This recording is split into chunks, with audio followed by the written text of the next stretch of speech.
Hello everyone, मैं संगीता शर्मा आपका learning together में स्वागत करती हूँ। कैसे हैं आप सभी? उम्मीद करती हूँ आप सब बहुत अच्छे होंगे और अपनी तैयारी बहुत अच्छे से कर रहे होंगे, क्योंकि आप लोगों का एग्ज़ाम अब बहुत ही नज़दीक है। हम लोगों की होम साइंस टीजीटी पीजीटी की पीवाईक्यू की हमारी 7th क्लास हो चुकी है। ये हमारी 8th क्लास है, तो आप लोग तैयार अपनी क्लास के लिए शुरू हो जाइए। क्लास शुरू करने से पहले मैं आपको थोड़ा सा अपने बारे में बता देती हूँ। मैंने एमए बीएड किया हुआ है अपना होम साइंस से, प्लस मैंने सीटेट और यूपीटेट क्लियर किया हुआ है 2 टाइम। मुझे 2 ईयर ऑनलाइन का और 2 ईयर ऑफलाइन टीचिंग का एक्सपीरियंस है। मैंने लगभग 500 बच्चों को गाइड किया है टीजीटी पीजीटी के लिए। हम लोग जितना भी पढ़ाते हैं उन सबका हमारा पीडीएफ प्लस जितनी न्यू ईएमआरएस एनवीएस या किसी भी चीज़ में आपकी टीचिंग वैकेंसी आती है, तो उन सबका हम पीडीएफ अपने टेलीग्राम चैनल पर डालते हैं लर्निंग टुगेदर पर। तो आप लोग लर्निंग टुगेदर पर भी ज्वाइन हो जाइए, उस पर आपको सारी पीडीएफ मिल जाएंगी। हम लोग अपनी क्लास शुरू करते हैं। ये हमारी 8th क्लास है। पहला क्वेश्चन है आपका, मानव शरीर में पानी का प्रतिशत होता है। एक व्यक्ति है, उसके शरीर में पानी का कितना प्रतिशत होता है? What is the percentage of water in the human body? एक मनुष्य के शरीर में कितने प्रतिशत आपका पानी होता है? 30%, 20%, 70% या 10%? कितने परसेंट आपका पानी होता है? तो आप लोग मुझे आंसर देंगे कि कितने परसेंट आपका पानी होता है। आपका 70% व्यक्ति के शरीर में क्या होता है? पानी होता है। मानव जो है अपने भार का सिर्फ 2% पानी जल प्रयुक्त करता है। मनुष्य के पूरे शरीर में मान लो किसी के में 70 kg वजन है, तो वो उसका मात्र 2% ही पानी यूज करता है। जल का अधिकांश पदार्थ घुले रहते हैं, घुले होते हैं। इस प्रकार कोशाद्रव्य, अंतःद्रव्य, रुधिर, प्लाज्मा, लसिका, मूत्र, संवेद आदि का आधारभूत तत्व क्या है? जल ही है। इन सब चीजों का बनने के लिए किसका प्रयोग होता है? जल का प्रयोग होता है। घोलक और घोलक का कार्य भी आपका जल ही करता है। पाचन में जल अपघटन का कार्य करता है। पाचन में जो जल है वो आपका अपघटन का कार्य करता है। नेक्स्ट क्वेश्चन है आपका, कृत्रिम झील का दूसरा नाम क्या है? जो कृत्रिम झील होती है आपकी, कृत्रिम झील समझ रहे हो? Artificial lake. What is the another name of artificial lake? Artificial lake जो होती है उनका दूसरा नाम क्या होता है? परिवृद्ध जलवायु, ट्यूबवेल, जलधारा या निम्न में से कोई नहीं। कृत्रिम जल झील वो होती है जो मनुष्य के द्वारा बनाई जाती हैं, उन्हें हम कृत्रिम झील बोलते हैं। क्या है इसका आंसर? आपका परिवृद्ध जलवायु जलाशय। क्या है? परिबद्ध जलाशय। भूपटल झील भूपटल के किसी भी भाग पर हो सकती है, ठीक है ना। और आपका एक नोट है इसमें, ऑस्ट्रेलिया में स्थित हीलर लेक जो है विश्व का एकमात्र गुलाबी पानी का झील है। जो आपका ऑस्ट्रेलिया में स्थित हीलर लेक है वो आपका गुलाबी पानी का पूरे विश्व में एक ही झील है या एक ही लेक है। जिसका कारण क्या है? उसका जल गुलाबी क्यों है? उसमें मौजूद अलगी और बैक्टीरिया के कारण। किसके? अलगी और बैक्टीरिया के कारण उसका जल क्या है? गुलाबी है। नेक्स्ट है, फ्लोराइड की अधिकता से होने वाला रोग है। फ्लोसिस, कुपोषण, लेथेरिज्म या एनीमिया। जो आपका it a disease caused by in excess fluoride. Fluoride से कौन सा रोग आपका होता है? फ्लोरोसिस होता है। कौन सा? फ्लोरोसिस होता है। फ्लोरोसिस आपका होता है। इसमें क्या होता है? आपका दांतों में दाग धब्बे होने लगते हैं। दांतों में आपके फ्लोराइड से काले काले दाग धब्बे दिखने लगते हैं। नेक्स्ट क्वेश्चन है, काली चाय से हरी चाय बेहतर है क्योंकि क्यों बेहतर है? इसमें अधिक एंटीऑक्सीडेंट पाए जाते हैं, वह हल्के होते हैं, उसमें क्लोरोफिल पाया जाता है, वह देखने में सुंदर होती है। क्यों ऐसा है कि आपका जो हरी चाय है वो ज़्यादा अच्छी होती है? क्योंकि उसमें एंटी ऑक्साइड पाए जाते हैं। ये जो है आपका हरी चाय में 10 से 40 ग्राम पॉलीफेक्स नामक पदार्थ पाया जाता है। कौन सा? 10 से 40 ग्राम। और ये दोनों ही आपका कैमेलिया सीनेसिस कौन से पेड़ से मिलते हैं? या सीनेसिस पेड़ पे से आपकी मिलती है। काली चाय क्यों ठीक नहीं होती? क्योंकि इसमें आपका खमीरीकरण की प्रक्रिया होती है और आपकी हरी चाय की पत्तियों में यह प्रोसेस नहीं होती है। फर्मेंटेशन की प्रोसेस जो आपकी काली चाय में होती है, हरी चाय में नहीं होती। हरी चाय प्राकृतिक होती है, इसलिए ये नुकसान नहीं देती है। आपकी काली चाय नुकसान देती है क्योंकि उसमें खमीरीकरण होता है, फर्मेंटेशन की प्रक्रिया उस पर होती है। मानव के शरीर में पानी की कमी का कारण, what is the reason for lack of water in the body. किसी भी शरीर में पानी की कमी का क्या कारण है? शरीर का पानी तथा लवण निकल जाना, डर, एक्लिनेट या आहारी गड़बड़ी। तो क्या है इसका आंसर आपका? इसका आंसर आपका है शरीर का पानी तथा लवण का निकल जाना। आपके शरीर का जो पानी है उसका निकल जाना। ये किस कंडीशन में होता है? जैसे आपको बुखार आ जाए, बहुत दिन तक डिहाइड्रेशन रहता है तो भी ये हो जाती है। और पानी की कमी से आपके शरीर में थकान महसूस होती है। जल की शुद्धि के लिए किस रासायनिक पदार्थ का प्रयोग किया जाता है? Which chemical substance in used for water purification. किसके? नाइट्रिक अम्ल का, पोटेशियम सल्फेट का, पोटेशियम परमंगनेट का या सल्फ्यूरिक अम्ल का। किसका प्रयोग किया जाता है? आपका प्रयोग किया जाता है पोटेशियम परमंगनेट का। किसका? पोटेशियम परमंगनेट का। जल की स्थायी कठोरता दूर करने का उपाय है। जो आपकी जल की स्थायी कठोरता है उसको दूर करने का क्या उपाय है? उबालकर, क्लॉर्क द्वारा, कास्टिक सोडे द्वारा, क्लेगन विधि द्वारा। किसके द्वारा होती है? जल की स्थायी जो कठोरता है वो किसके कारण दूर होती है? केलेगन विधि से दूर की जाती है। किससे? केलेगन विधि से। ये क्या है? संकर लवण है और इसका रासायनिक सूत्र है आपका Na2NH4PO4 का होल 6। ये इसका रासायनिक सूत्र है। किसका? सोडियम। इसका रासायनिक नाम क्या है? Sodium hexametaphosphate. क्या है?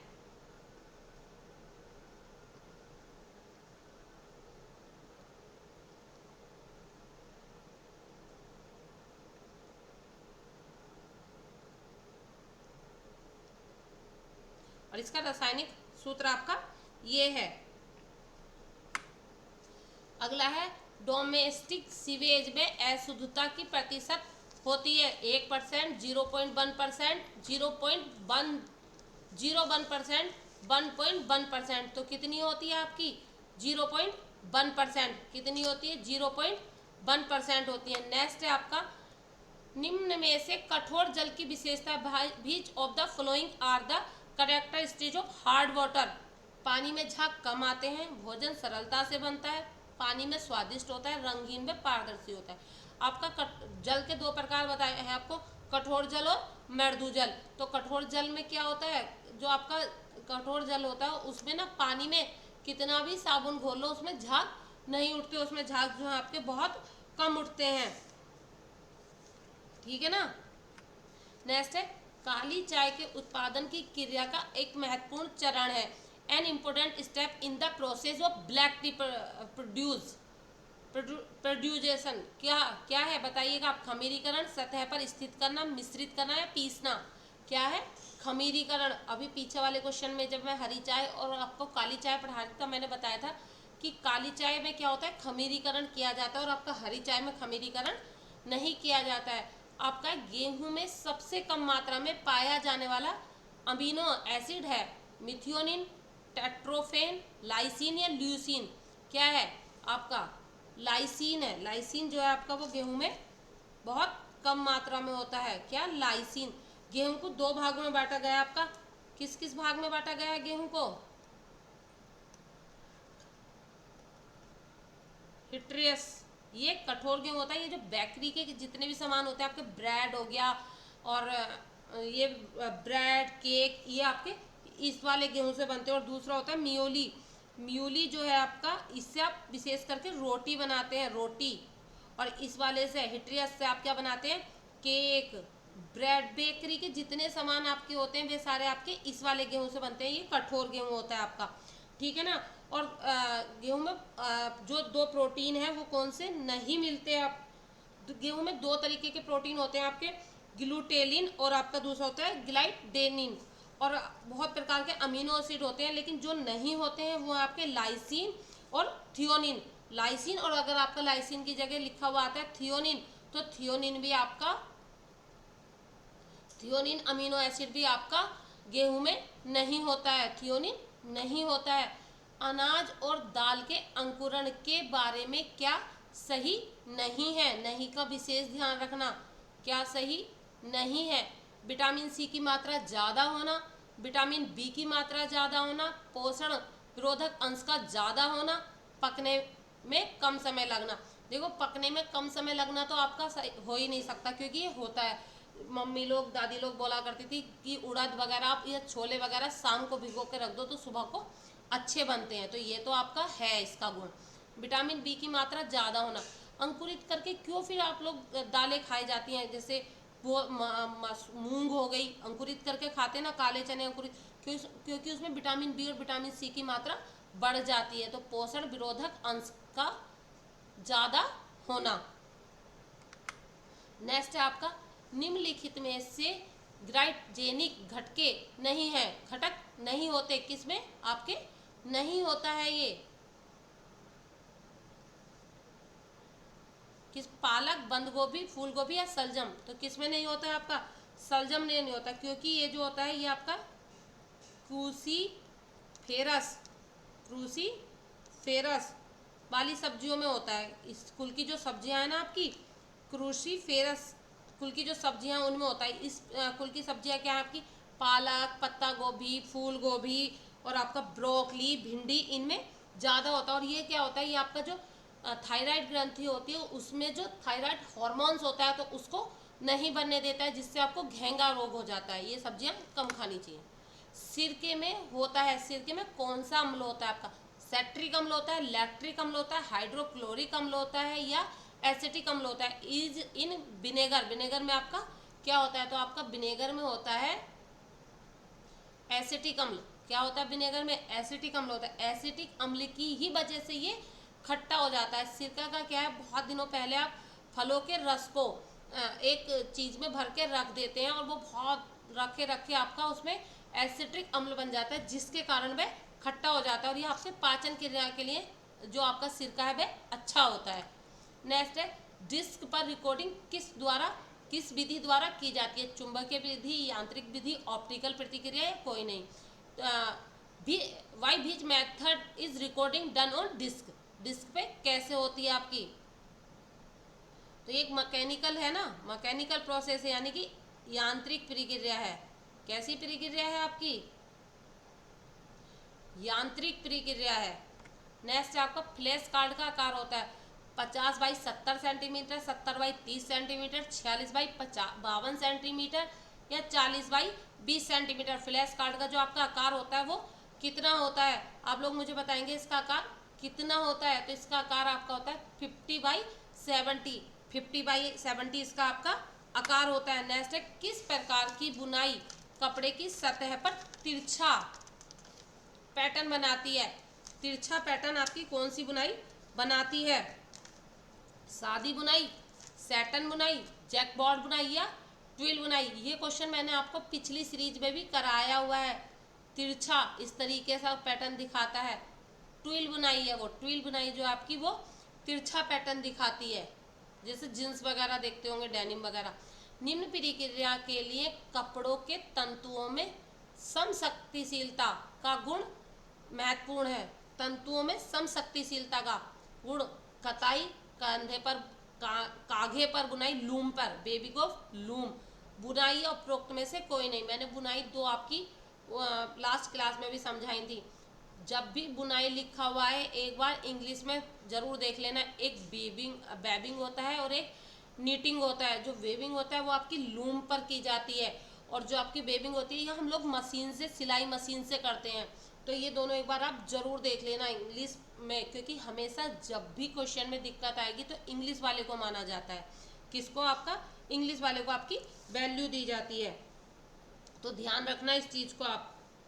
और कताई का मतलब रेशे से धागा बनाना, तो कपड़े की तंतुओं में समशक्तिशीलता का गुण महत्वपूर्ण आपका कताई होगा। इसका आंसर क्या होगा? कताई।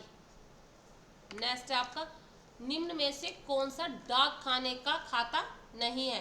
कौन सा ऐसा खाता है जो डाक खाना नहीं खोल सकता? बचत खाता, पुनर्निवेश खाता, चालू खाता या संबंधी जमा खाता? तो कौन सा है आपका? चालू खाता। चालू खाता आपका बैंक खोलता है, बैंक खोलता है। ऐसे ही कुछ ऐसा चीज होगी जो डाक खाना कर सकता है और बैंक नहीं कर सकता, तो वो कौन सी है आपकी केबीसी, किसान विकास पत्र, और आपका एनएससी। ये दो काम आपका डाक खाना तो कर सकता है लेकिन बैंक नहीं कर सकता, ठीक है ना। फिर है, निम्न में से कौन समय व्यवस्थापन का यंत्र नहीं है, समय व्यवस्थापन का यंत्र आपका नहीं है। पिक लोड, कार्यकर्म, विश्राम काल या थकान, कौन सी ऐसी चीज है जो यंत्र नहीं है आपकी, किसकी, समय व्यवस्थापन की। देखो पिकलोड, पिकलोड उसे बोलते हैं जब काम का एक साथ लोड हो जाता है। जैसे लेडीज होती हैं सुबह सुबह जब काम करती हैं तो एकदम से ऐसे जाता है ना ग्राफ, तो ये जो ग्राफ है ये पिकलोड है। जब मम्मी को खाना देना है, पापा को खाना देना है, बच्चों को स्कूल भेजना है, झाड़ू पोछा करना है, सारा काम एक साथ पड़ता है तो उसे बोलते हैं पिकलोड।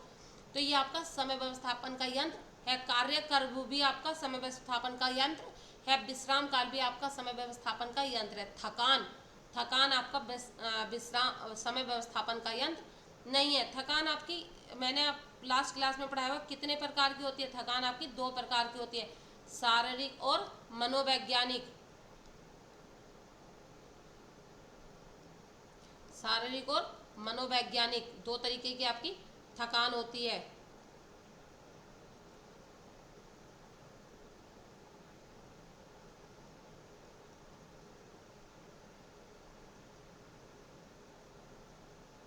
ठीक है ना। शारीरिक वाली में क्या होता है, जो लैक्टोज होता है वो आपके शरीर में इकट्ठा होने लगता है, जिसकी वजह से आपको ये थकान होती है ना। और थकान को हम किससे नापते हैं, आर्गोमीटर से। मांसपेशियों में हुई थकान को हम आर्गोमीटर से नापते हैं। ये क्वेश्चन आपका आया हुआ है। लैक्टिक एसिड की वजह से आपकी थकान होती है सारी, जब मांसपेशियों में आपका लैक्टिक एसिड जमा होने लगता है। जब आपकी मांसपेशियों में लैक्टिक एसिड जमा होने लगता है तो आपको थकान होने लगती है। और आपका जो एक थकान है ये आर्गोमीटर से नापी जाती है। मांसपेशियों के लैक्टिक एसिड को आप आर्गोमीटर से नापते हैं, तो थकान को आप किससे नापते हैं, आर्गोमीटर से नापते हैं। किससे, आर्गोमीटर से। नैतिक निर्णय सिद्धांत किसने प्रतिपादित किया, एरिस्टन ने, फ्राइड ने, लॉरेंस कोलबर्ग ने या पियाजे ने। ये तो आप सब आराम से कर लोगे, बहुत आराम से, क्योंकि ये तो शायद इंटर वो बीए से करते हुए आ रहे हैं। एरिक एरिस्टन ने क्या दिया था, मनोसामाजिक सिद्धांत दिया था। एरिक एरिस्टन ने आपका क्या दिया था, मनोसामाजिक सिद्धांत दिया था। इसमें कितने चरण थे, 8 चरण थे। फ्राइड ने आपका मनोविश्लेषणात्मक सिद्धांत दिया था, मनोविश्लेषण सिद्धांत दिया था ना। कोहलबर्ग ने आपका कौन सा सिद्धांत दिया था, नैतिक सिद्धांत दिया था। जीन पियाजे ने संज्ञानात्मक सिद्धांत दिया था। इन्होंने लिबिडो की बात भी इन्होंने ही करी थी। लिबिडो की बात किसने करी थी, फ्राइड ने करी थी। इड, ईगो, सुपर ईगो भी आपका फ्राइड में ही है ना। है, इन्होंने 4 बताए, ठीक है ना। इन्होंने 5 अवस्था बताई, ठीक है ना। तो हमारा नैतिक निर्णय का सिद्धांत किसने प्रतिपादित किया, लॉरेंस कोलबर्ग ने। नेक्स्ट है, गिरास व कैंडल ने स्तर के कौन से 2 प्रकार बताए। जो आपकी गिरास और कैंडल है, इन्होंने स्तर के 2 प्रकार कौन से बताए, पूर्ण और अपूर्ण स्तर, परंपरागत और परिवर्तनशील स्तर, लचीला व ठोस स्तर, या सभी। तो कौन से बताए, परंपरागत और परिवर्तनशील स्तर। परंपरागत आपके वो होते हैं जो बदले नहीं जा सकते, जो चेंज नहीं होते हैं, जो बिल्कुल भी चेंज नहीं होते, जो रूढ़िवादी होते हैं, वो आपके परंपरागत होते हैं। परिवर्तनशील वो होते हैं जिन्हें समय के अनुसार चेंज कर लिया जाता है या परिवर्तित कर लिया जाता है। और आपको गृह प्रबंध को, निर्णय को गृह प्रबंध का हृदय किसने कहा, आप मुझे बताना। निर्णय को गृह प्रबंध का हृदय किसने कहा, निर्णय को गृह प्रबंध का हृदय किसने कहा, ये भी आपका गिरास व कैंडल ने ही कहा था। गिरास व कैंडल ने ही कहा था। इन्होंने समय को मानवीय साधन में बताया। इन्होंने उन्हें 2 भागों में बांटा है, मानवीय और अमानवीय, और इन्होंने समय को आपका मानवीय साधन बताया है, ठीक है ना। नेक्स्ट आपका गृह विज्ञान की जड़ संस्कृति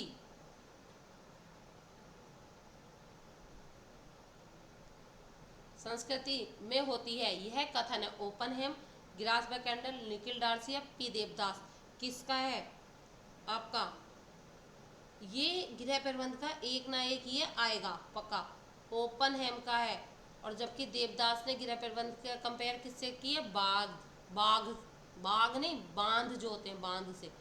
बांध का मतलब कि महिला के पास ने एक बांध बनाया हुआ, उसके पास बहुत सारे अपने संसाधन हैं और जिसकी ज़रूरत होती है उसे यूज वह कर लेती है, तो उन्होंने बांध से की है। अगला आपका सूक्ष्म कौशल। सूक्ष्म कौशल का एक उदाहरण निम्न में से कौन सा है? सूक्ष्म कौशल, दौड़ना, चढ़ना, उछलना, या आपका लिखना। क्या है ये आपके? गत्यात्मक कौशल, आपके पढ़ा होगा ना, गत्यात्मक कौशल दो प्रकार के होते हैं, आपका सूक्ष्म और स्थूल। स्थूल आपका जो बड़ी वाली आपकी मांसपेशियां काम करती हैं, सूक्ष्म आपका जो छोटी मांसपेशियां काम करती हैं। गत्यात्मक में मांसपेशियों का समन्वय, उनका नियंत्रण, ये सब आपका गत्यात्मक में आता है, पढ़ा होगा आपने ये सब। तो दौड़ने में आपका कौन सा हो गया? स्थूल हो गया। चढ़ना भी स्थूल हो गया, उछलना भी आपका स्थूल हो गया। लेकिन लिखना आपका सूक्ष्म हो गया ना, इसमें आप छोटे छोटे जैसे सुई से कुछ करना, सिलना, ये सब आपके सूक्ष्म में आ जाते हैं। दौड़ना, भागना, चलना, उछलना, खेलना, ये सब आपके स्थूल में आते हैं। स्थूल मतलब जिनमें हम लोग, हमारी बड़ी मांसपेशियां काम कर रही होती हैं। नेक्स्ट है आपका एकता में बल, यूनिटी इज स्ट्रेंथ। यह कथन प्रबंधन के किस चरण को परिभाषित करता है? नियोजन, संगठन, नियंत्रण या मूल्यांकन, किसको परिभाषित करता है आपका? ये आपका संगठन को। एकता में बल है संगठन को आप, ठीक है ना? किसमें? संगठन में। हेरनी फेयोल के 14 नियम थे ना, हेरनी फेयोल ने अपने 14 दिए थे, नहीं दिए थे? उनमें से ही एक ये भी था, क्या? एकता में बल है। मुझे उम्मीद है आपको मेरे बताए हुए क्वेश्चन समझ में आ रहे होंगे।